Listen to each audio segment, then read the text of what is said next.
السلام عليكم ورحمة الله وبركاته. النهاردة ان شاء الله اليوم 120 في امر الفراخ البلدي والهجيني.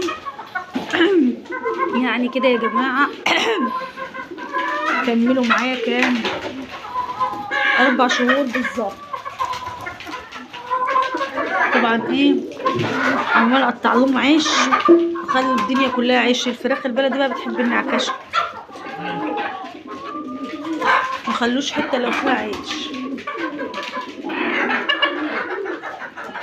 هما ايه ما شاء الله كويسين وكل حاجه، بس ايه الدنيا برد جدا اليومين دول.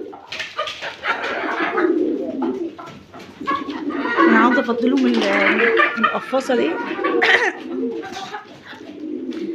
عشان يباتوا فيها لحد ما نجيب الحاجات اللي انا عاوزه نجيبها، يعني بعد كده ان شاء الله عاوزه نجيب حاجات تانية طيور معاهم يعني تانية، فعاوزه نفضيها لهم.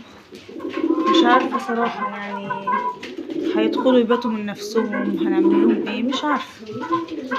بقول ايه هفضيها لهم عشان لو حابين يباتوا فيها لان الدنيا برد والاوضه برضو ايه ساقعه عليهم كده.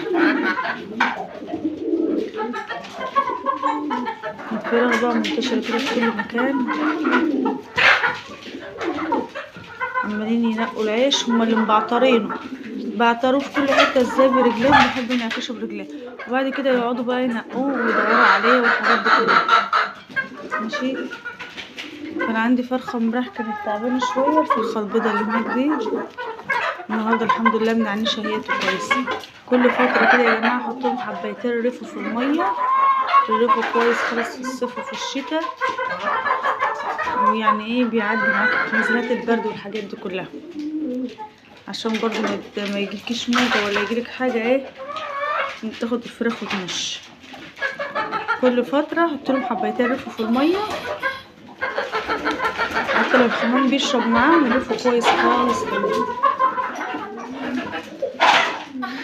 ولو عندك فرخة لوحدها كده تعبانة ولاحظتيها حط لها حباية ريفو في زورها كده، وتيجي مشربوها وراها ميه بسرنجة ولا بحاجة، ان شاء الله هتبقى كويسة خالص. ما يعني مش هتزهقك ولا حاجة.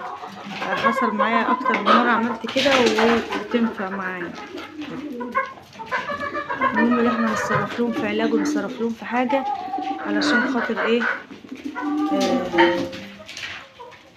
لما الفراخ تبقى كويسة. يعني انا عندي بقى شوية الطوب اللي هناك دولت كده، فسمحت يعني ان الناس بتاعت زمان بتقول ان الفراخ البلدي عاوزة مكان تبيض فيه ما تكونش بتشوفه، يعني عاوزة تخش تبيض بيضة وبعد كده مش عاوزة تشوفها تاني. طبعا انا عاملهم القفص اللي بيبيضوا فيه ده منه للسقف كده، كنت معششة عليه الاول لحد ما اتعودوا يبيضوا فيه، حاطة شكرتين كده وحاطة عصاية في النص بس ان هو ايه مضلم كده لحد ما اتعودوا يبيضوا فيه. وبعد كده ايه ابتديت اشيل الحاجات اللي حواليه، خلاص هما بقوا متعودين وكده.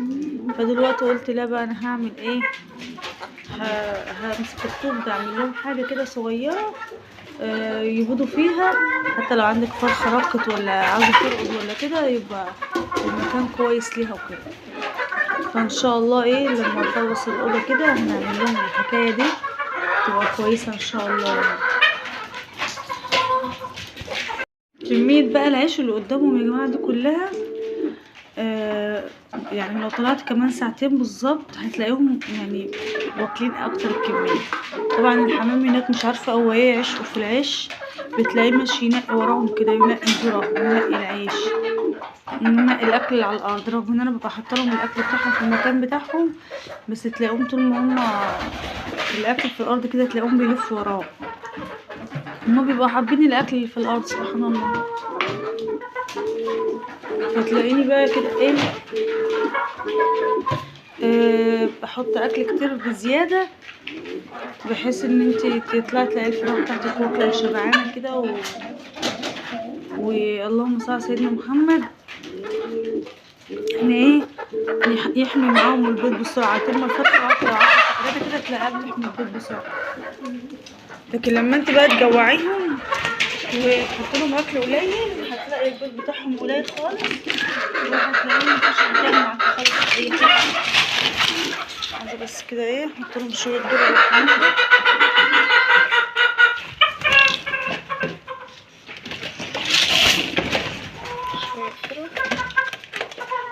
عشان الحمام ايه برضه يبقى عنده اكل بالكفاية. انت كده الحمام عندها اكل بالكفاية.